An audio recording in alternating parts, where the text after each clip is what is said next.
أعوذ بالله من الشيطان الرجيم. بسم الله الرحمن الرحيم. الحمد لله رب العالمين والصلاة والسلام على رسول كريم وآله وصحبه أجمعين. يا أيها الذين آمنوا كتب عليكم الصيام كما كتب على الذين من قبلكم لعلكم تتقون. شهر رمضان الذي أنزل فيه القرآن هدى للناس وبينات من الهدى والفرقان فمن شهر منكم الشهر فليصمه. رب اشرح لي صدري ويسر لي أمري واحلل عقدة من لساني ويفقهوا قولي. அளவற்ற அருளாளனாகிய அல்லாஹ் அவனுடைய அடியானை தன்னுடைய கருணையினாலும் மன்னிப்பினாலும் அவனுடைய அளப்பரியா அருளினாலும் தன் அடியானின் தரஜாக்களை அந்தஸ்துக்களை உயர்த்தக்கூடிய ரமலான் மாதத்தில் அல்லாஹ்வின் கூலியை எதிர்பார்த்து நோன்பை நோற்று கொண்டிருக்கும் நம் அனைவரின் மீதும் அல்லாஹ் அருள் புரிய துவா செய்து ஆரம்பம் செய்கின்றேன். அஸ்ஸலாமு அலைக்கும் வரஹ்மத்துல்லாஹி வபரகாத்துஹு. இந்த ரமலான் மாதம் எப்படிப்பட்ட சிறப்பு மிக்க மாதம் அப்படிங்கிறத கடந்த 2 நாள் பயான்கள்ல ரமலான் நன்மைகளின் அறுவடை அப்படிங்கிற தலைப்புல நமக்கு அழகாக நம்மளுடைய நன்மைகளை செய்ய தூண்டுற வகையில பேசியிருந்தாங்க. இன்றைக்கான தலைப்புக்குள்ள போறதுக்கு முன்னாடி ஒரு சிறிய நினைவூட்டலோடு பார்ப்போம். ஒவ்வொரு ரமலானிலும் நாம அடிக்கடி இந்த ஒரு வாசகத்தை கேட்டிருப்போம்.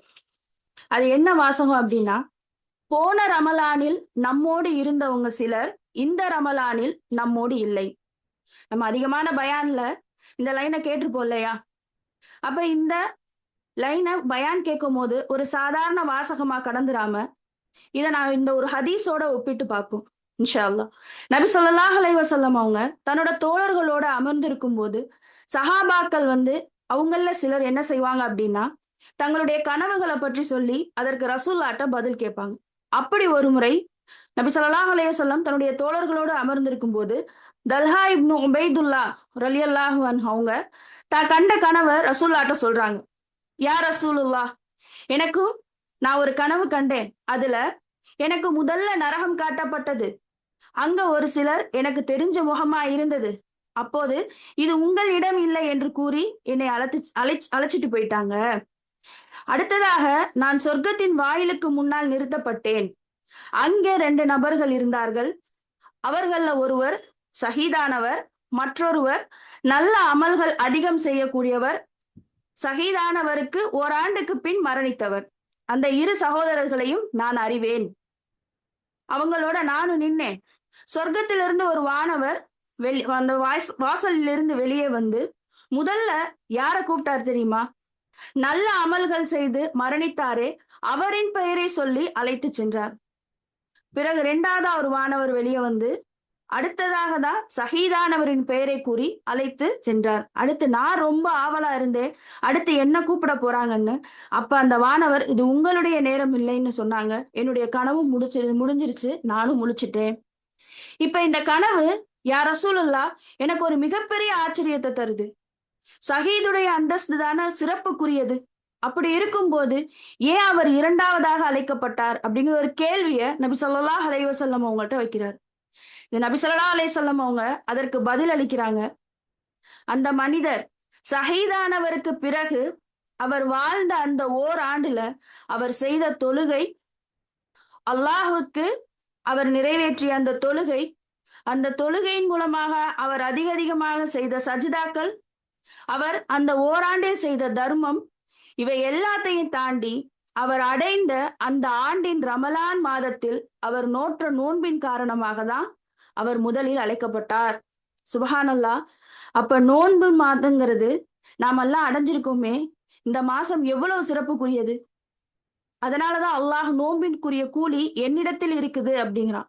அல்லாஹ் அத ஒரு மிகப்பெரிய ஒரு பொக்கிஷமாக, நன்மையின் குவியலாக நமக்காக வச்சிருக்கான் இல்லையா? ஏன்னா இந்த நோன்பு தான் நம்மளுடைய தரஜாக்களை உயர்த்தக்கூடியதாக இருக்கு. பொதுவா நம்மள ரேங்க் அடிப்படையில சிஸ்டம் தானே இப்ப இருக்கு. அது மாதிரி ஃபர்ஸ்ட் செகண்ட் அப்படி நம்மளுடைய ரேங்கை நிர்ணயிக்கிறது அல்லாஹ் நம்மளுடைய அந்தஸ்துகளை உயர்த்துறது தான். அப்ப இந்த நோம்பின் மூலமாக அல்லாஹ் நம்மளுடைய அந்தஸ்துகளை உயர்த்துறான். அல்லாஹ் எந்த ஒரு விஷயத்தையும் நல்லா யோசிச்சு பார்த்தோம்னா அல்லாஹ் தேர்ந்தெடுத்தவங்களுக்கு மட்டும்தான் அதை கொடுக்குறான். ஒருத்தர்கிட்ட எவ்வளோ வேணாலும் பணம் இருந்தாலும் அவர்னால முடிஞ்சா மட்டும்தான் போக முடியாது. அவர்னால முடிஞ்சா மட்டும் அவர்னால போக முடியாது. எந்த இடத்துக்கு? ஹஜ்ஜுக்கு. அல்லாஹ் நாடினால் மட்டும்தான் அவர்னால ஹஜ்ஜுக்கு போக முடியும். ஒருத்தர்கிட்ட காசே இல்லைனாலும் அல்லாஹ் நாடினால் அவர் தன்னோட வீட்டுக்கு அழைச்சு கொள்வான் இல்லையா? அப்ப அல்லாஹ் தேர்ந்தெடுத்தவங்களுக்கு மட்டும்தான் அல்லாஹ் ஹஜ்ஜு செய்யறதுக்கான வாய்ப்பை கொடுக்குறான். அவன் தேர்ந்தெடுத்தவங்களுக்கு மட்டும்தான் அல்லாஹ் உம்ரா செய்யக்கூடிய வாய்ப்பை கொடுக்குறான். அதே மாதிரிதான் அவனால் தேர்ந்தெடுக்கப்பட்டவர்களால் மட்டும்தான் இந்த நோன்பையும் அடைய முடியும். ஆக போன ரமலானில் நம்மோடு இருந்த, நம்மை நேசித்தவர், நாம ரொம்ப விரும்பியவங்க, நம்ம நெருக்கத்திற்குரிய உறவினர், நம்மளுடைய அண்டை வீட்டார், இவங்கள சிலர் இழந்திருப்போம் இல்லையா? அப்ப அல்லாஹ் அவர்களுக்கு கொடுக்காத ஒரு ஞாபகத்தை, அந்த ஒரு மிகப்பெரிய ஒரு ஞாபகத்தை நமக்கு இந்த ரமலான்ல தந்தருளி இருக்கா. அப்ப நாம இந்த ரமலானை எப்படி சிறப்புக்குள்ளதாக ஆக்கணும்? அத நமக்கு நன்மைகள் அதிக அதிகமாக எழுதப்படக்கூடியதாக, நம்ம செய்யற அமல்கள் எல்லாம் வீணாகாமல் இருக்க இந்த ரமலானை நாம எப்படி கடைபிடிக்கணும் அப்படிங்கிற தலைப்பு தான் இன்னைக்கு. ரமலானில் நாம கடைபிடிக்க வேண்டிய பண்புகள். அல்லாஹ் அக்பர். புனித மிக்க ரமலான்ல நாம என்னெல்லாம் செஞ்சு நம்ம நன்மையை அதிகப்படுத்துறது அப்படிங்கிற ஒரு எண்ணத்தோட தான் நம்ம எல்லாரும் இந்த ரமலான் மாதத்துக்குள்ள நுழைஞ்சிருப்போம் இல்லையா? அப்ப முதல்ல இந்த நன்மைகளை நம்ம அடையணும் அப்படின்னா நம்ம கிட்ட இருக்கிற பாவங்களை எல்லாத்தையும் அழிக்கணும் இல்லையா? நம்மளுடைய நன்மைகள் அதிக அதிகமாக நமக்கு எழுதப்படணும் அப்படின்னா நம்மளுடைய பாவங்கள் மன்னிக்கப்பட்டாதான் அது நடக்கும். அப்ப நம்மளுடைய பாவங்கள் மன்னிக்கப்படுறதுக்கு நம்மளுடைய உள்ளத்தை தூய்மையாக வைக்கணும். முதல் விஷயம், நம்மளுடைய உள்ளத்தை தூய்மையாக வைக்கணும். அடுத்ததாக அந்த தூய்மையான உள்ளத்தின் மூலமாகத்தான் அல்லாஹ்வை நெருங்கக்கூடியவர்களாக அந்த பாக்கியத்தை அல்லாஹ் நமக்கு தருவான். சுபஹான் அல்லாஹ். அப்ப இந்த நோம்புல நாம கடைபிடிக்க வேண்டிய பண்புகள் பாக்குறதுக்கு முன்னாடி ஃபர்ஸ்ட் நம்ம எதை இப்ப செய்யணும்? நம்மளுடைய உள்ளத்தை தூய்மையாக வைக்கணும். இப்ப உள்ள தூய்மை ஏன் ரொம்ப முக்கியம்? நம்ம செய்யற செயல் மட்டும் போதாதா? நம்மளுடைய உள்ளமும் தூய்மையா இருக்கணுமா?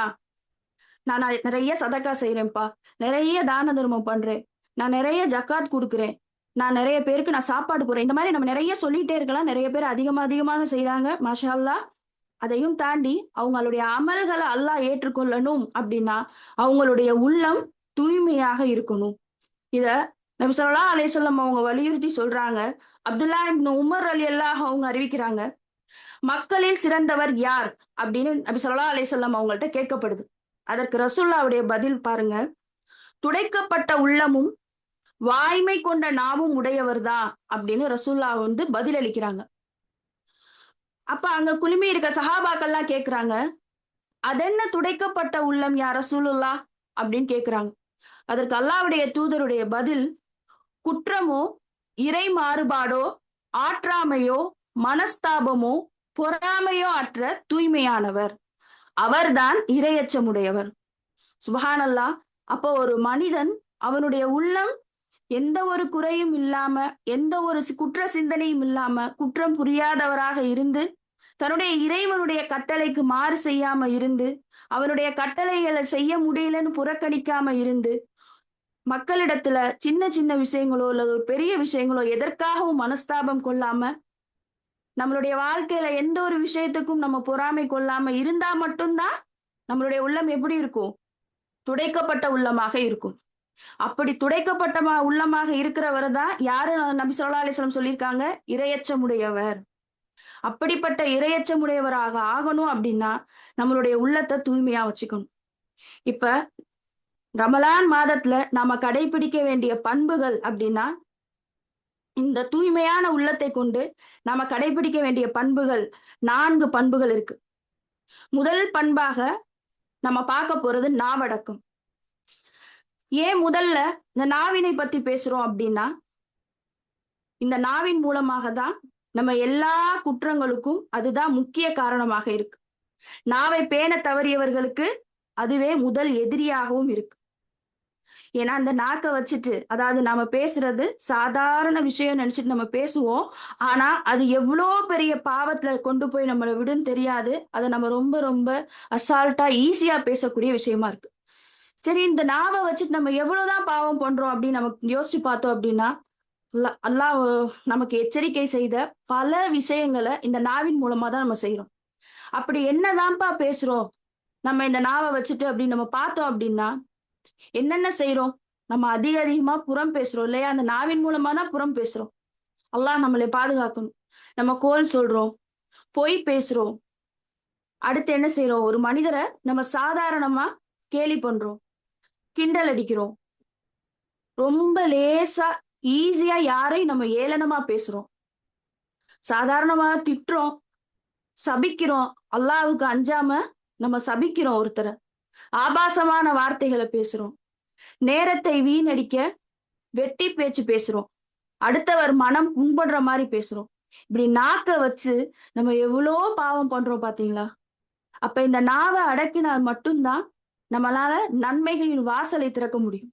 அதான் நபி ஸல்லல்லாஹு அலைஹி வஸல்லம் அவங்க சொல்றாங்க, நீங்க பொய் கூறுவதையும் பொய்யான நடவடிக்கைகளில் ஈடுபடுவதையும் விடவில்லையோ, அவன் பட்டினி கிடந்தாலும் தாகத்தோடு இருந்தாலும் இறைவனுக்கு எந்த தேவையும் இல்லை. அப்ப இந்த ரமலான் மாதத்தை நம்ம எப்படி கழிக்கணும்?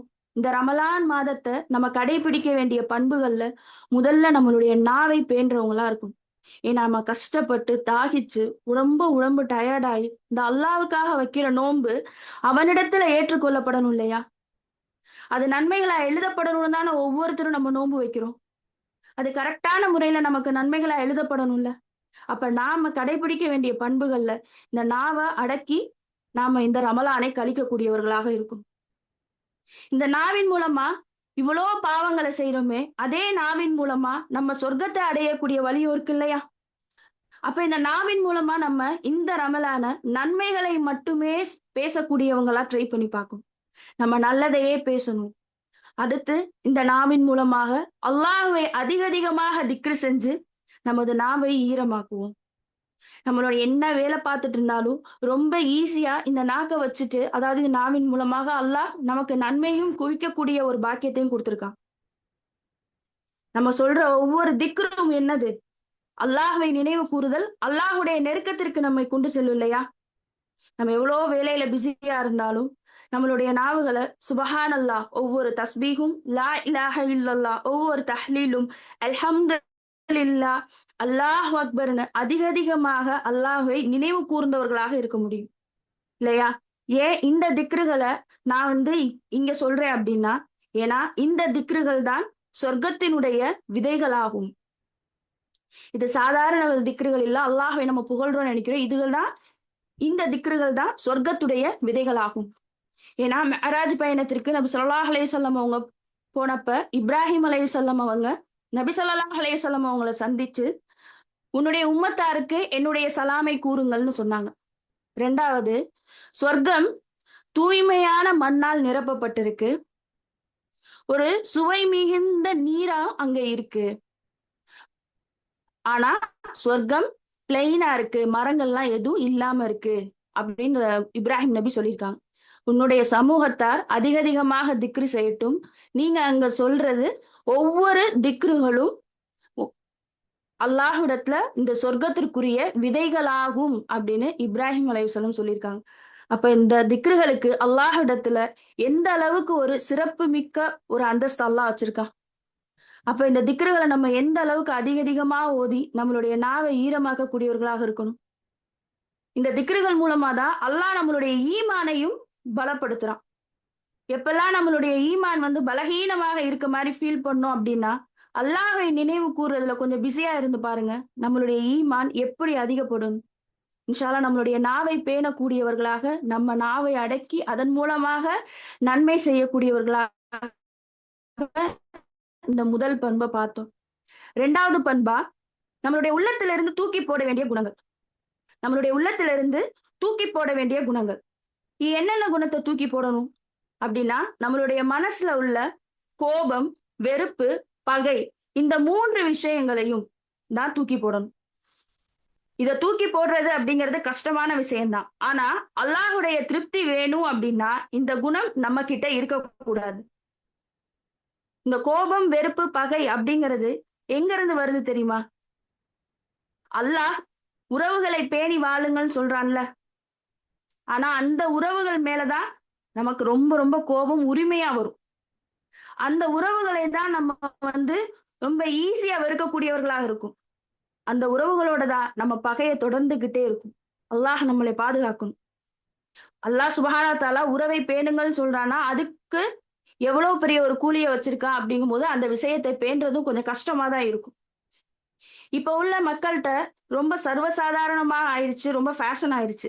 நான் அவன்கிட்ட பேசி 2 வருஷம் ஆகுது, நான் அந்த பக்கமே போறது கிடையாது, நாங்க பேச்சுவார்த்தையை நிறுத்தி 10 வருஷம் ஆயிருச்சு. சைத்தான் அவங்களோட உள்ளத்துல இந்த விஷயத்தை எவ்வளவு அழகாக்கி வச்சிருக்கான். அல்லாஹ் பாதுகாக்கணும். இந்த மாதிரி நம்ம பண்றதை விட்டுட்டு நம்மளுடைய முதல் காரணம் ஏன் நம்மள ஒரு சின்ன விஷயத்துல இருந்து தான் ஆரம்பிக்கும். எந்த ஒரு கோபமும் எங்க இருந்து வரும்? ஒரு சின்ன விஷயத்துல இருந்து தான் வரும். அந்த கோபத்தை நம்ம தேக்கி தேக்கி வச்சு அது என்ன ஆகும்? அது வெறுப்பாகும். அந்த வெறுப்பே இறுதியில கடைசியில அது பகையில கொண்டு போய் நிப்பாட்டும். அப்ப இந்த குணங்களை நம்மள்ட்ட இருந்து எப்படி தூக்கி போடுறது? யோசிச்சோம் அப்படின்னா ஒரே ஒரு விஷயம் மட்டும் பண்ணா போதும், இந்த குணத்தை எல்லாம் நம்ம கிட்டவே அண்டவே விடாத அளவுக்கு அல்லாஹ் நம்மள வச்சிருப்பான். அந்த ஒரே ஒரு விஷயம் என்ன? அந்த சிறப்பு மிக்க ஒரு விஷயம் என்ன அப்படின்னா மன்னிக்கிறது தான். யார் நமக்கு என்ன கெடுதல் என்னதான் செஞ்சாலும், அவங்க நமக்கு எவ்வளோ கெடுதல் நினைத்தாலும் அல்லாஹ்விற்காக நாங்க பொறுத்து மன்னிச்சு பாருங்க. அல்லாஹ் நமக்கான அந்தஸ்தை எப்படி வச்சிருப்பான் தெரியுமா? எல்லாரும் மனுஷங்க தானே, எல்லாரும் தவறளிக்க கூடியவர்கள் தான். ஆனா ஈஸியா நீங்க மன்னிச்சிடுங்கன்னு சொல்லிடுவீங்க. ஆனா அது செய்யறது கஷ்டம்தான். இந்த ரமலானே நம்மளுடைய கடைசி ரமலானாக இருந்தால் சிந்திச்சு பாருங்க. நம்ம கிட்ட எவ்வளவு நன்மை இருக்கு, நம்ம எவ்வளவு சேர்த்து வச்சிருக்கோம், நம்ம ரெடியா இருக்கோமா? இதுவே நம்மளுடைய கடைசி ரமலானாக இருந்தால், இந்த ரமலான்ல நாம இந்த கோபம், வெறுப்பு, பகை இதெல்லாத்தையும் தூக்கி போட்டுட்டு நம்ம உறவினர்களோட இணக்கமாக இருக்கக்கூடிய ஒரு பண்பை நம்ம வளர்த்துக்கணும். ஏன் இதெல்லாம் அல்லாஹ் தூக்கி போட சொல்றான்? ஏன்னா இது ரொம்ப ரொம்ப ஒரு அழுக்கான குணம். இது நம்மளோட மனசுல இருக்க இருக்க என்ன ஆகும் அப்படின்னா, நம்ம மனசை கனமாக்கி பழைய விஷயங்களை திரும்ப திரும்ப திரும்ப அதை தேக்கி வச்சு நம்மளுடைய உள்ளத்தை ஒரு பழைய குடோன் மாதிரி ரொம்ப அழுக்கா ஆக்கிரும். அப்ப அந்த உள்ளத்தை நம்ம தூய்மையாக்கணும் அப்படின்னா நம்ம முதல்ல இந்த குணங்களை எல்லாம் தூக்கி போடணும்.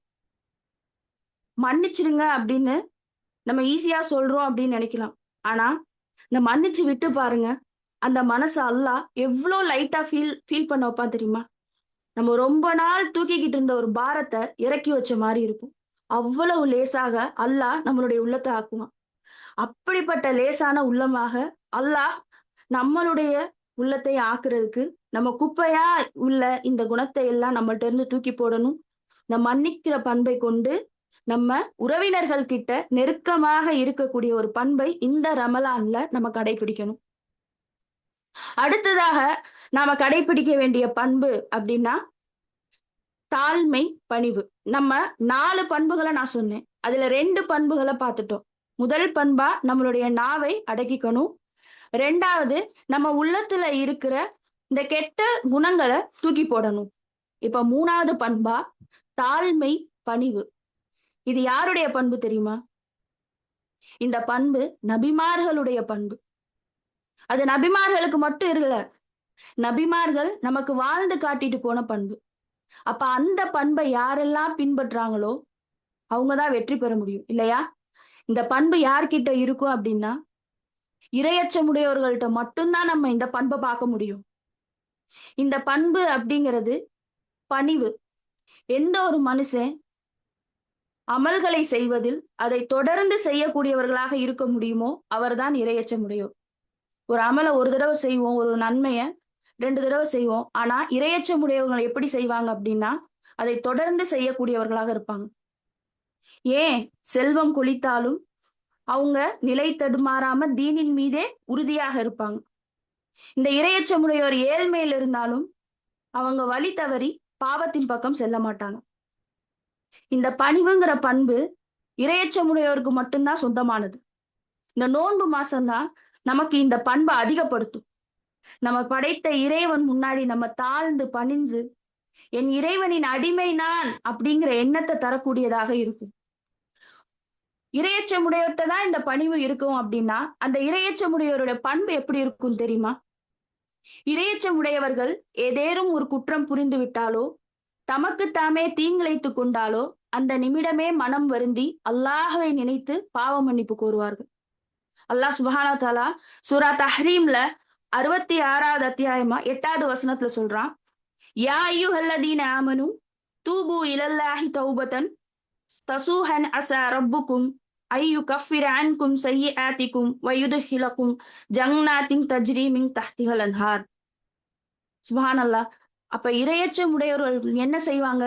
பாவ மன்னிப்பு கோருவாங்க. இப்ப புரியுதா? யார்கிட்ட பணிவு இருக்கோ அவன் தான் அல்லாஹ் கிட்ட பாவ மன்னிப்பு அதிக அதிகமாக தேடக்கூடியவர்களாக இருப்பான். இப்ப இந்த பாவ மன்னிப்பு தேடுறவங்களுக்கு அல்லாஹ் என்ன கூலி தரேன்னு சொல்றான்? இந்த வாசகத்தின் மூலமாக யார் பாவ மன்னிப்பு தேடுவா? இரையச்சமுடையவர் மட்டும்தான் பாவ மன்னிப்பு தேடுவாங்க. அவங்க தான் செஞ்ச பாவங்களுக்கும் குற்றங்களுக்கும் பாவ மன்னிப்பு தேடுவாங்க. அப்படிப்பட்ட இரையச்சமுடையவருக்கு நான் சொர்க்கத்தை தர்றேன் அல்லாஹ் சுப்ஹானஹு வ தஆலா இங்க வாக்களிக்கிறான். அல்லாஹ் நம் மீது எவ்வளவு கருணை உள்ளவன் தெரியுமா?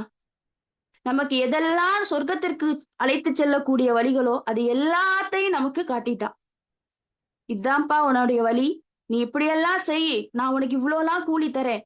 நீ இந்த அமல் செஞ்சேனா உனக்கான கூலி இது, நீ இவ்வளோ செஞ்சேனா நான் உனக்கு இவ்வளோ பன்மடங்குகள் ஆக்கி தரேன்னு நம்ம செய்யற ஒவ்வொரு நல்ல அமல்களுக்கும் அதற்கான கூலிய நமக்கு அறிவிச்சுட்டே இருக்கான். ஏன்? நம்மளை என்கரேஜ் பண்ணிட்டே இருக்கான் நம்ம நல்லதின் பால் செல்றதுக்கு. இப்ப பாவ மன்னிப்பு தேடுறது நம்மளுடைய உள்ளத்துல பணிவை கொண்டு வரும். இப்ப இந்த ரமலான்ல நம்ம அல்லாஹ் இடத்துல அதிக அதிகமாக பாவ மன்னிப்பு தேடி நம்ம கடைபிடிக்க வேண்டிய பண்புகள்ல ஒன்றான அந்த பணிவை நம்மளுடைய உள்ளத்துல கொண்டு வருவோம். அல்ஹம்துலில்லாஹ். அதை கடைபிடிக்கக்கூடியவர்களாக அல்லாஹ் நம்ம எல்லாரையும் ஆக்கணும்.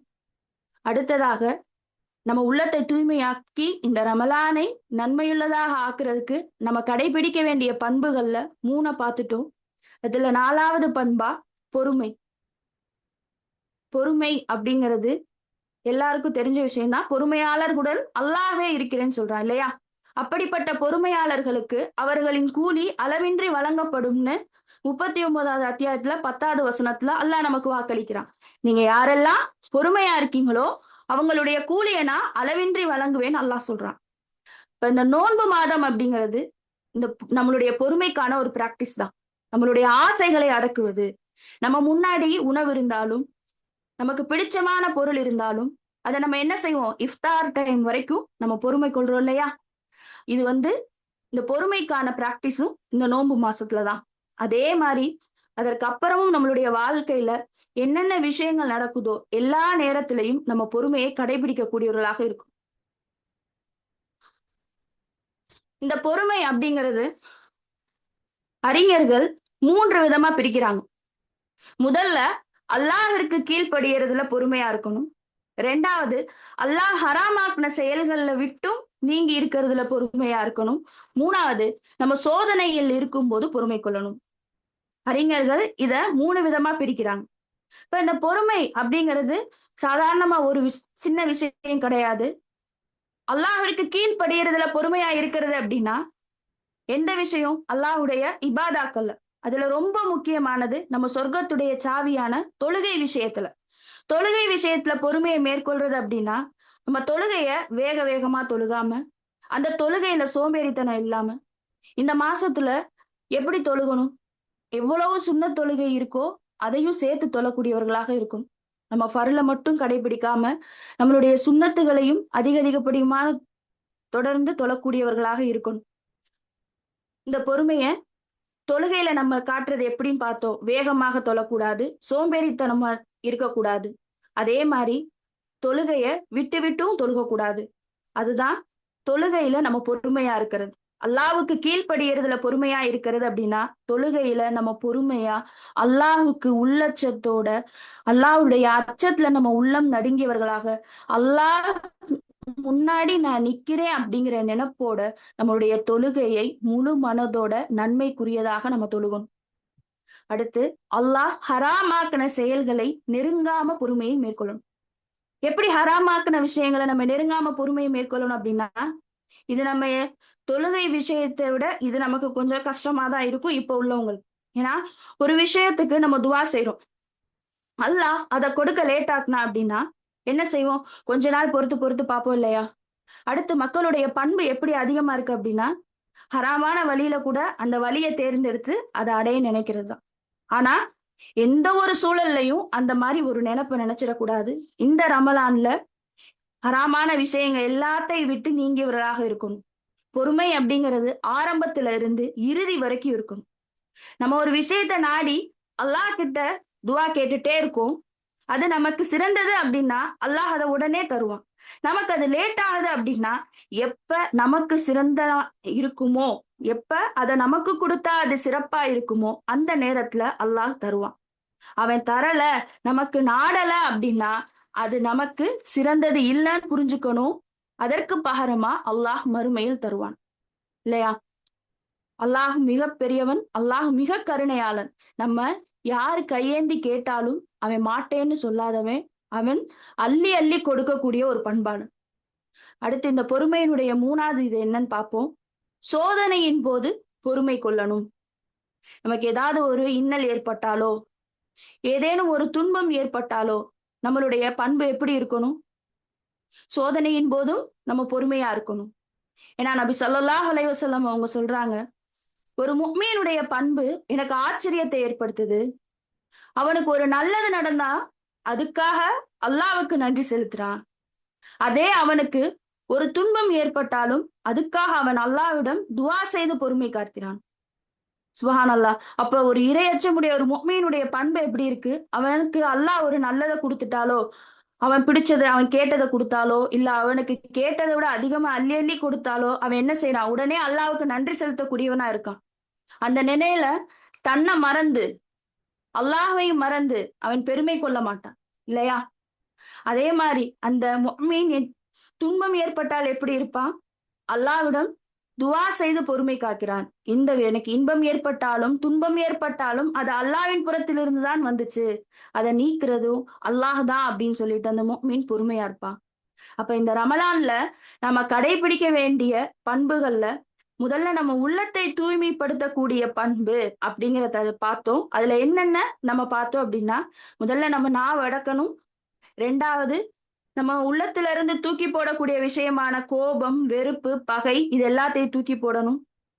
நம்மளுடைய உள்ளத்துல பணிவு அப்படிங்கிற ஒரு பண்பை நம்ம அதிகப்படுத்தணும். பொறுமையை கடைபிடிக்கணும். சுபஹானல்லாஹ். இப்ப இந்த உள்ளத்தை நம்ம தூய்மையாக்கிட்டு 2வது நம்ம என்ன சொன்னோம்? யாருடைய உள்ளம் தூய்மையாக இருக்கிறதோ அந்த உள்ளத்தை உடைய இரையச்சமுடையவரை தான் அல்லாஹ் தனக்கு நெருக்கத்திற்குரியவனாக ஆக்குகிறான். அப்ப யார அல்லாஹ் தன்னுடைய நெருக்கத்திற்குரியவனாக ஆக்குறான் அப்படிங்கிற தலைப்புல இப்ப 2வதா பார்ப்போம். அல்லாஹ்வின் நெருக்கத்திற்குரியவர்கள் அப்படின்னா யார் அவங்க?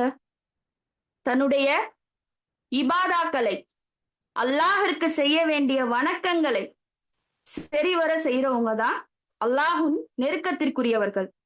அவங்க எப்படி இருப்பாங்க அப்படின்னா, அவங்களுடைய தொழுகைகளை அதிகமாக தொழக்கூடியவர்களா இருப்பாங்களாம். இரவு நேர தொழுகையெல்லாம் தொடர்ந்து தொழக்கூடியவர்களாக இருப்பாங்க.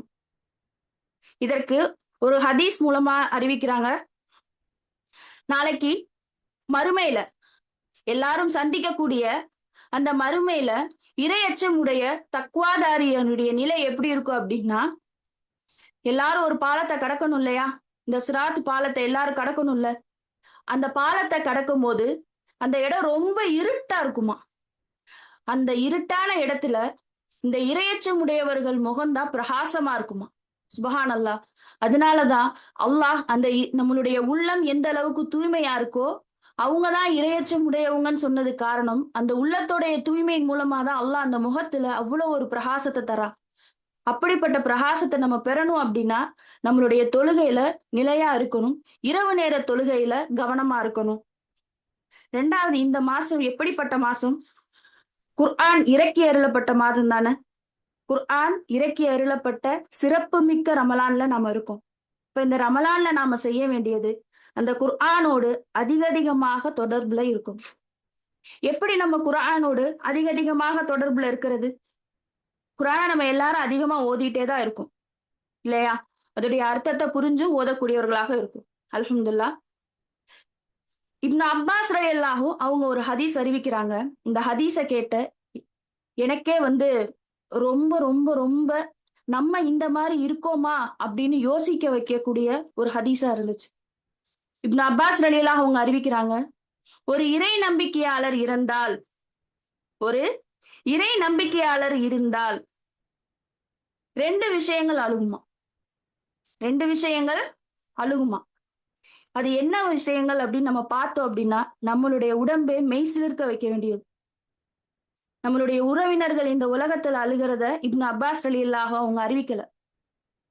யார் அழுகுவா? முஸ்ஹஃபும் நம்ம சஜ்தா செய்த இடமும் அழுகுமா. சுபஹான் அல்லாஹ். முஸ்ஹஃப் அப்படின்னா குர்ஆன். குர்ஆன் ஏன் அழுகணும்? அது ஏன் குர்ஆன் அல்லாஹிடத்துல சொல்லி அழுகுமா? என்னுடைய அடியான், அதாவது என்னை அதிகமா பிரட்டிட்டு இருந்த அந்த விரல்களை நான் தேடுறேன். என்னைய அதிகமா பிரட்டிட்டு இருந்த அந்த விரல்களை நான் தேடுறேன். என்னை அதிகமா பார்த்து வாசிச்ச அந்த கண்களை நான் தேடுறேன். என்னைய பார்த்துக்கிட்டே இருந்த அந்த கண்களை நான் தேடுறேன். அல்லாஹ் அக்பர். என்னை அதிகமா புரட்டிட்டு இருந்த விரல்களையும் என்னை அதிகமா பார்த்துட்டு இருந்த அந்த கண்களையும் நான் தேடுறேன். இன்னும் என்னை அதிகமா வாசிச்ச அந்த உதடுகள் அசையும் இல்லையா, அதையும் நான் தேடுறேன் அப்படின்னு குர்ஆன் அழுகுமா. அதே மாதிரி நம்ம சஜிதா செய்த இடம், என்னுடைய அடியான் இந்த இடத்துல தினம் என்னை சந்திப்பானே, அந்த அடியான காணோன்னு தேடுமா, அழுகுமா. அல்லாஹ் அக்பர். இப்ப நம்மளுடைய நிலை, நம்மளுடைய விரல்களை தேடக்கூடிய அளவு நாம இருக்கோமா? குர்ஆன் நம்மை தேடக்கூடிய அளவு நாம இருக்கோமா? நமக்காக குர்ஆன் அழுகும் அப்படின்னா ஒரு இறை நம்பிக்கையாளனுக்கு அல்லாஹ் எந்த அளவுக்கு கண்ணியப்படுத்தி வச்சிருக்கா. அந்த கண்ணியத்தை நாம எப்பயாவது உணர்ந்திருக்கோமா? சாதாரணமா எல்லாரை போலவும் எல்லா சமூக மக்களை போலவும் நாமும் நல்லா இருக்கணும், நாமும் சந்தோஷமா வாழணும் அப்படிங்கிற ஒரு எண்ணம் தானே எல்லார்கிட்ட இருக்கு. சொர்க்கத்தை ஈஸியா அடைஞ்சிட முடியுமா? சிரமங்களால் சூழப்பட்ட சொர்க்கம். அப்படிப்பட்ட சொர்க்கத்துக்கு நம்ம போறதுக்கு அல்லாஹ் நமக்கு காட்டிய வழிகளை தானே நம்ம பின்பற்றணும். அது இந்த ரமலான் மாதத்துல அல்லாஹ் சொர்க்கத்துடைய வாசல்களை திறந்து வச்சிருக்க இந்த மாதத்துல நம்ம என்னெல்லாம் செஞ்சா அல்லாஹ்க்கு பிடிக்கும் எல்லாத்தையும் செய்யக்கூடியதுக்கு நம்ம ரெடியா இருக்கிறதுக்கு நாம என்ன செய்யணும்? இந்த குர்ஆனை அதிகமாக ஓதக்கூடியவர்களாக இருக்கும். அடுத்ததாக இந்த நோன்பு மாதத்துல நம்ம அடைவோம் இல்லையா கடைசி 10 நாள்.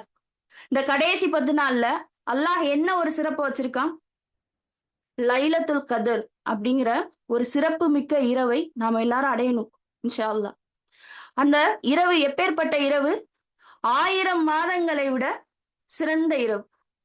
1000 மாதங்கள் அப்படின்னு நீங்க கணக்கு பண்ணீங்க அப்படின்னா ஒரு மனிதனுடைய வாழ்நாள் அது. அப்ப அவன் ஒரு தடவை அந்த லைலத்துல் கதர் இரவை அடைஞ்சிட்டா அவன் வெற்றியாளன். அப்ப இந்த ரமலான்ல அந்த இரவை நம்ம அடையக்கூடியவர்களாக இருக்கும். அந்த இரவுல எப்படி ஒரு ஸ்பெஷலான ஒரு விஷயத்தை அல்லாஹ் வச்சிருக்கான் தெரியுமா? நாம எல்லாம் செய்வோம் இல்லையா அமல்கள். அந்த இரவுகளை அடைந்தாலே நம்ம என்ன செய்வோம்? அதிகமா தொழுகுவோம்.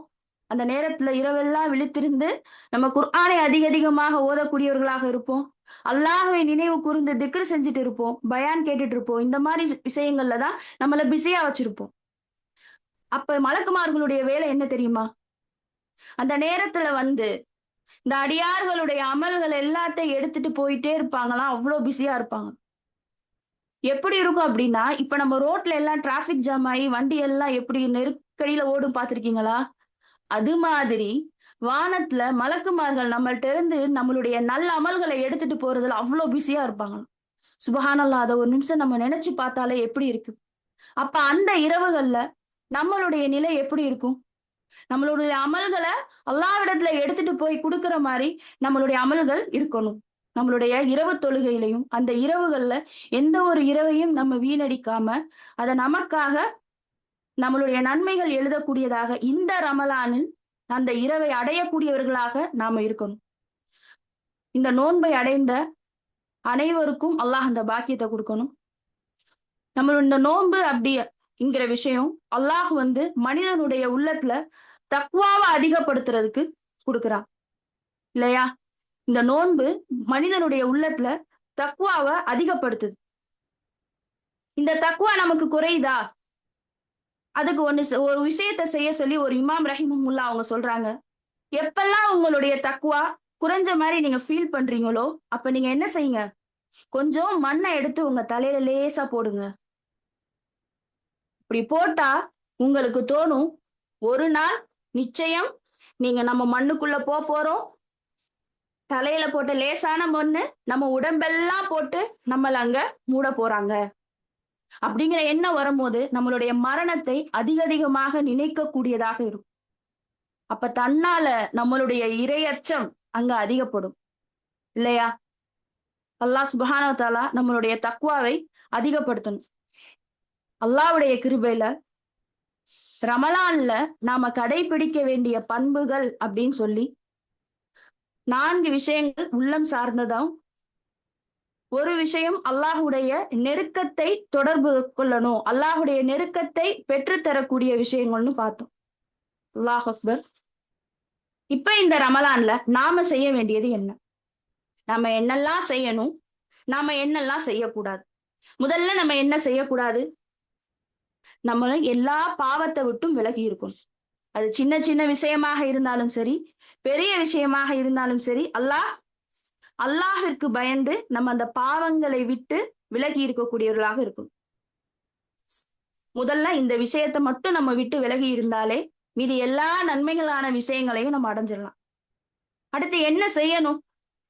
இந்த மாதத்துல நம்ம நல்ல அமல்கள் அதிகமா செய்யணும், குர்ஆனை அதிகமாக ஓதணும்.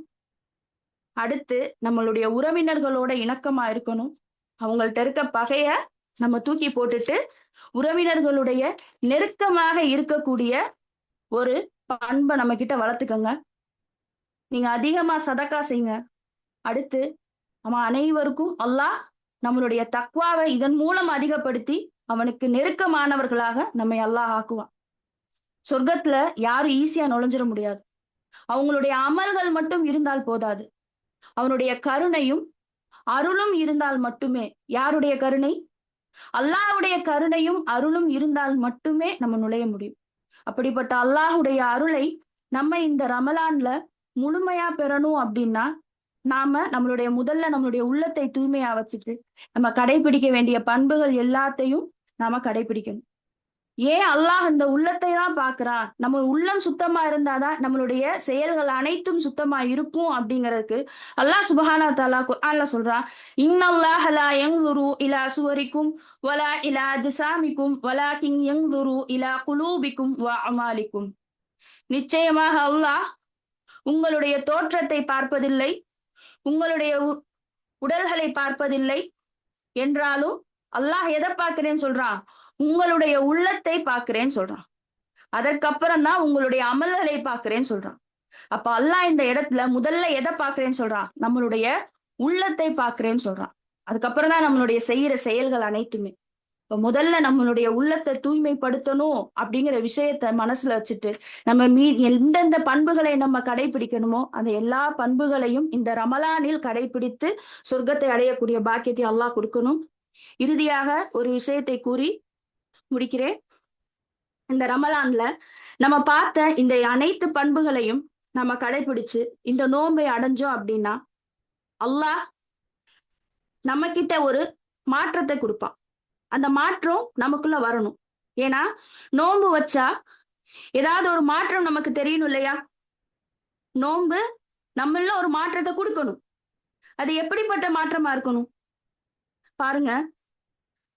நம்ம ஒரு இறை அச்சமுடையவரா ஆயிட்டோம் அப்படிங்கிறதுக்கு எடுத்துக்காட்டு நம்மளுடைய மனசு அல்லாஹ்வுடைய நெருக்கத்தை பெற ஏங்குவதாக இருக்கும். எப்படி இருக்கும்?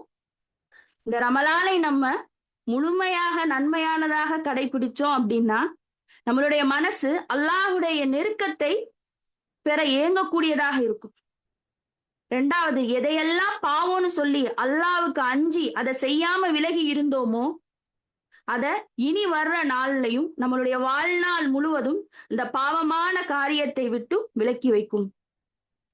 மூன்றாவது, நம்மளுடைய தொழுகை நம்ம வாழ்க்கையின் ஒரு பகுதியாக இந்த மாசத்துல நம்ம தொழுகையில ரொம்ப பெர்ஃபெக்டா கரெக்டா இருந்தோம், உள்ள அச்சத்தோட நம்ம அல்லாஹுக்காக பயந்து நின்னு அந்த விஷயங்களை நம்ம தொடர்ந்து செய்யக்கூடியவராக இருந்தோம் அப்படின்னா அந்த தொழுகைய நம்மளுடைய மீதி வாழ்நாள் முழுக்க அல்லாஹ் எப்படி ஆக்குவானா, நம்மளுடைய வாழ்க்கையில ஒரு அங்கமா ஆக்கிடுவானா.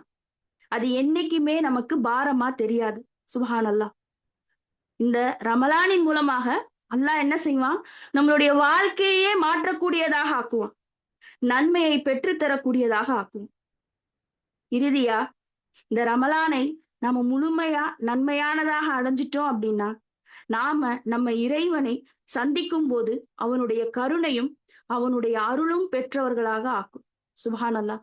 இப்ப இந்த ரமலான் எவ்வளவு முக்கியத்துவம், இந்த ரமலான்ல நம்ம கடைபிடிக்க வேண்டிய பண்புகளை நம்ம எப்படி ஃபாலோ பண்ணணும், இது எல்லாத்தையும் பார்த்தோம், கேட்டோம். கேட்டதின்படி நீங்களும் சொன்னதின்படி நானும் செய்யக்கூடிய பாக்கியத்தை, அந்த அமல்களின் மூலமாக நன்மையை பெறக்கூடிய பாக்கியத்தை, அந்த நன்மையின் மூலமாக சொர்க்கத்தை அடையக்கூடிய பாக்கியத்தை வல்ல ரஹ்மான் உங்களுக்கும் எனக்கும் தந்தருள்வானாக. அஸ்ஸலாமு அலைக்கும் வரஹ்மத்துல்லாஹி வபரகாத்துஹு. வலைக்கும் சலாம் வரஹ்மத்துல்லாஹி வபரகாத்துஹு. அல்ஹம்துலில்லாஹ். ரமலான்ல என்னென்ன பண்புகள் நம்ம கிட்ட இருக்கணும், எப்படி இறைவனை நம்ம நெருங்கணும் அப்படிங்கிறத பத்தி ரொம்ப அழகா நமக்கு எடுத்துரைச்சாங்க. ஜஸாக்கல்லாஹு ஹைரன் கஃபீரா அலிமா. அல்ஹம்துலில்லாஹ். ரமலான்ல நம்ம எல்லாருமே நிறைய அமல்கள் செய்வோம். கிட்டத்தட்ட 4 நாட்களை கடந்து வந்த நம்ம நிறைய அமல்களை செய்ய முடியாத ஒரு சில கவலைகளும் நம்ம மனசுல இருக்கும். ரமலானுக்கு முன்னாடி இதெல்லாம் செய்யணும்னு நம்ம ஆசைப்பட்டிருப்போம். ஆனா அதை நம்ம முழு மூச்சா செய்ய முடியாம போகும்போது, நம்ம நினைச்ச மாதிரி அதை செய்ய முடியாம போகும்போது நம்ம மனசுல ஒரு கவலை வரும். இந்த இபாதத்லாம் என்னால செய்ய முடியலையே, இதை நான் இப்படி செய்யணும்னு நினைச்சிருந்தேனே. ஆனா இந்த ரமலான் அல்லாஹ் வெறும் இபாதத்துகளுக்காக மட்டும் அனுப்பல. வேற எதுக்காகவும் அல்லாஹ் அனுப்பியிருக்கான் அப்படின்னா நம்மளுடைய குணங்களை சரிப்படுத்திக்கிறதுக்காக, நற்குணம் உள்ள மனிதர்களாக அல்லாஹ் நம்மை மாற்றிக்கொள்வதற்காக தான் இந்த ரமலான் அப்படிங்கிற மாதத்தை அனுப்பிச்சிருக்கான். அதனாலதானே நபி ஸல்லல்லாஹு அலைஹி வஸல்லம் அவங்க சொன்னாங்க, நீங்கள் பசியோடும் தாகத்தோடும் இருப்பதால எந்த பிரயோஜனமும் இல்லை, தீய பேச்சையும் தீய எண்ணங்களையும் நீங்க விடாத வரைக்கும் அப்படின்னு ரசூலுல்லாஹ் எச்சரிச்சிருக்காங்கல்ல. அப்ப இந்த நோன்பு வெறுமன இபாதத்துக்கான மாதம் மட்டும் இல்ல, நம்மளுடைய நற்குணங்களை செம்மைப்படுத்துறதுக்கான மாதமும் தான். ஏன் அப்படின்னா நம்ம யாருடைய உம்மத்? நபி ஸல்லல்லாஹு அலைஹி வஸல்லம் அவங்களுடைய உம்மத் இல்லையா? நபி ஸல்லல்லாஹு அலைஹி வஸல்லம் அவங்கள அல்லாஹ் தன்னுடைய திருமறை குர்ஆன்ல சூரா கலம்ல எப்படி அடையாளப்படுத்துறான்? வ இன்னக லஅலா குலுகின் அலீம். நீங்க தான் படைப்பினங்கள்லயே சிறந்தவர், சிறந்த நற்குணம் உடையவர்னு அல்லாஹ் சொல்றான்.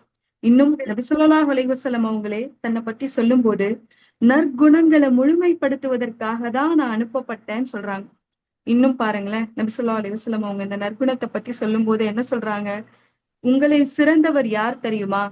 இரவெல்லாம் நின்று வணங்குறவரையோ இல்ல தொழக்கூடிய நபரையோ ரசூல்லா அடையாளப்படுத்தல.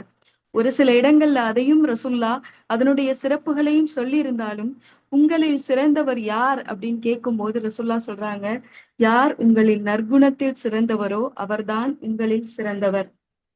இபாதத்துகளை செய்ய முடியல அப்படிங்கிற கவலை இருக்க நமக்கு என்னைக்காவது நான் நல்ல குணமுள்ள மனிதனா இல்ல அப்படிங்கிறத பத்தி கவலைப்பட்டிருக்கோமா? எனக்கு கோபம் வருது, எனக்கு பொறுமை இல்ல, எனக்கு சகிப்புத்தன்மை இல்ல, எனக்கு மன்னிக்கிற குணம் இல்ல, இதெல்லாம் என்னுடைய தூதர்கிட்ட இருந்துச்சே, இதெல்லாம் என்னுடைய ரப்ப விரும்புறானே, இந்த குணங்கள் என்கிட்ட இல்லையே. நான் எவ்வளவு நினைச்சாலும் பிறரை பத்தி தவறா எண்ணக்கூடிய என்னுடைய மனம் திரும்ப அந்த பாதைக்கே போகுதே, நான் நற்குணத்துல சிறந்த மனிதரா ஆக முடியலையே அப்படிங்கிறத பத்தி நம்ம கவலைப்பட்டிருக்கோமா? ஆனா பாருங்க, நபி ஸல்லல்லாஹு அலைஹி வஸல்லம் அவங்களுடைய காலத்துல ரசூலுல்லாவை நேசிச்ச அந்த உன்னத தோழர்கள் இதுக்காகவும் கவலைப்பட்டு கண்ணீர் சிந்திருக்காங்க. அபுதர்தா அப்படிங்கிற ஒரு சஹாபி இரவெல்லாம் நின்று வணங்குறாரு. ஒரே ஒரு பிரார்த்தனையை மட்டும் மீண்டும் மீண்டும் கேட்டுட்டே அழுது அழுது துவா செஞ்சுக்கிட்டே இருக்காரு. அவங்க மனைவி இதை பார்த்துட்டே இருக்காங்க. அவர் தொழுகை முடிஞ்சு வரும்போது கேக்குறாங்க, என்ன ஒரு பிரார்த்தனைக்காக நீங்க இவ்வளோ நேரம் அழுதீங்க தொழுகையில அப்படின்னு. அப்ப அவர் சொல்றாரு, நபி ஸல்லல்லாஹு அலைஹி வஸல்லம் அவங்க சொன்னாங்க, ரசூலுல்லாஹ் கற்றுக் கொடுத்தாங்க, யா அல்லாஹ், என்னுடைய வெளித்தோற்றத்தை அழகாக்கியது போலவே என்னுடைய உள்ளத்தையும் அழகாக்கி வைன்னு ரசூலுல்லாஹ் சொன்னாங்க. என்னுடைய வெளித்தோற்றம் அழகா இருக்கு, என்னுடைய உள்ளம் அழகா இருக்கா? என்னுடைய உள்ளம் அழகா இருக்கா? என் ரப்பு கிட்ட அததான் நான் கேட்டேன். ஏன்னா நாளைக்கு சொர்க்கத்துக்குள்ள நற்குணம் உடையவங்க தான் நுழைவாங்க, உள தூய்மை உடையவங்க தான் நுழைவாங்க அப்படிங்கிறத நபி ஸல்லல்லாஹு அலைஹி வஸல்லம் அவங்க கூட வாழ்ந்த அந்த சஹாபாக்கள் உணர்ந்திருந்தாங்க. இதனுடைய மொத்த அடையாளமா தான் ரசூலுல்லாவும் திகழ்ந்தாங்க. அனஸ் ரலியல்லாஹு அன்ஹு சொல்றாங்கல்ல, நபி ஸல்லல்லாஹு அலைஹி வஸல்லம் அவங்களுடைய உள்ளங்கையை விட ஒரு மென்மையான பட்டை என் வாழ்நாள்ல நான் தொட்டு பார்த்ததே இல்ல. ரசூலுல்லாவுடைய உள்ளங்கையை விட ஒரு மிருதுவான ஒரு பட்டு துணியை என் வாழ்நாள்ல நான் தொட்டு பார்த்ததே இல்ல. நபி ஸல்லல்லாஹு அலைஹி வஸல்லம் அவங்களுடைய வாசனையை விட ஒரு நல்ல வாசனையை நான் எந்த வாசனை திரவியத்திலிருந்தும் நுகர்ந்தது இல்ல. அப்புறம் சொல்லிட்டு சொல்றாங்க, 10 வருட காலம் நான் நபி ஸல்லல்லாஹு அலைஹி வஸல்லம் அவங்க கிட்ட இருந்தேன். 10 வருட காலம் நான் நபி ஸல்லல்லாஹு அலைஹி வஸல்லம் அவங்க கிட்ட உதவியாளரா இருந்தேன். ஒரு முறை கூட நபி ஸல்லல்லாஹு அலைஹி வஸல்லம் அவங்க என்ன பார்த்து உஃப்ன்னு கூட சொன்னதில்ல. உச்சுன்னு கூட சொன்னதில்ல. என்கிட்ட கடினமா நடந்துக்கிட்டது இல்ல. இந்த 10 வருட காலத்துல ஒரு முறை கூட நபி ஸல்லல்லாஹு அலைஹி வஸல்லம் அவங்க என்ன நோக்கி, "நீ ஏன் இத செய்யலன்னு?" கேட்டதில்ல. ஒரு முறை கூட ரசூலுல்லாஹ் என்ன நோக்கி, "நீ ஏன் இத செஞ்சன்னு?" கடுமையா கேட்டதில்ல. இப்ப பாருங்க, ரசூலுல்லாஹ் எவ்வளோ நற்குணம் உள்ள மனிதரா இருந்திருக்காங்க. இவங்கள பின்பற்றிய சஹாபாக்களும் நற்குணத்துல எவ்வளோ உயர்ந்த மக்களா இருந்திருக்காங்க. இந்த விருந்தினருக்கு யார் கண்ணியப்படுத்துவா அப்படின்னு அல்லாஹுடைய தூதர் கேட்ட உடனே வீட்டுக்கு அழைச்சிட்டு போய் தங்களுக்கு இருந்த, அதாவது தங்களுடைய குழந்தைகளுக்கு இருந்த உணவை விளக்க அணைச்சிட்டு பரிமாறினாங்க. நற்குணத்துல எவ்வளோ சிறந்த மக்களா இருந்திருக்காங்க. அல்லாஹுடைய மன்னிப்பு உங்களுக்கு வேணாமா அப்படிங்கிற வசனம் வந்த உடனே தனக்கு துரோகம் செஞ்ச, தனக்கு எதிரா செயல்பட்ட எல்லா மக்களையும் அல்லாஹ்வுக்காக மன்னிக்கிறோன்னு முன் வந்தாங்க. அல்லாஹுவுக்காக தர்மம் செய்யக்கூடியவங்க, அல்லாஹுவுக்காக கடன் கொடுக்கக்கூடியவங்க, உங்கள்ல யாரும் இல்லையா அப்படிங்கிற வசனம் வந்த உடனே விரைந்து ஓடி வந்து தங்களுடைய பொருளாதாரங்கள் எல்லாத்தையும் அல்லாஹ்வுடைய பாதையில கொடுத்தாங்க. அப்போ இந்த உம்மத்துல தானே நம்மளும் இருக்கோம். இந்த தூதருடைய உம்மத்து தானே நம்மளும். இந்த சஹாபாக்களுடைய வழித்தோன்றல்கள் தானே நம்மளும். நம்ம கிட்ட இந்த நற்குணத்துடைய நிலை எப்படி இருக்கு? அதை எந்த அளவுக்கு நம்ம பின்பற்றோம்? தொழுகை, நோன்பு, ஜக்காத்து இதுல அதிக ஆர்வம் காட்டுறோம். இதுல அதிகம் சந்தேகம் ஏற்படுத்துறோம். அதாவது எப்படி சந்தேகங்கள்னா, நான் இப்படி தொழுதேன், என் தொழுகை ஏற்றுக்கொள்ளப்படுமா இல்லையா? என்னுடைய நோன்பு ஏற்றுக்கொள்ளப்படுமா இல்லையா? நான் இந்த மாசத்துல ஜக்காத் எவ்வளவு கொடுக்கணும்? இதுல எவ்வளவு ஆர்வம் காட்டுறோம் நம்ம? இதுல எவ்வளவு நமக்கு சந்தேகங்கள் வருது? இது முழுமையா நான் செஞ்சுட்டேனா? அல்லாஹ்வை திருப்திப்படுத்துற மாதிரி செஞ்சுட்டேனா? நற்பண்புகள்ல நமக்கு இந்த சந்தேகங்கள் வருதா? நான் இப்படி பேசிட்டேனே, அது இவங்களை காயப்படுத்தி இருக்குமோ? அதனால அல்லாஹ் என் மேல கோபப்பட்டிருப்பானோ? என் பெற்றோர்கள் கிட்ட நான் இப்படி நடந்துக்கிட்டேனே, அதனால அல்லாஹ் என் மேல அதிருப்தியா இருந்திருப்பானோ? அப்படின்னு என்னைக்காவது நம்மளுடைய நற்பண்புகளுக்காக நம்ம கவலைப்பட்டிருப்போமா? இந்த மாதம் நம்மளுடைய நற்பண்புகளை மேன்மைப்படுத்திக்கிறதுக்காகவே அல்லாஹ் தயார்படுத்தி கொடுத்த ஒரு மாதம். ஏன்னா இந்த மாதத்துல அல்லாஹ் ஷைத்தான விளங்கிட்டுட்டான். நம்மளுடைய நப்சு நம்மளுடைய பேச்சுக்கு கட்டுப்படக்கூடிய மாதம் இது.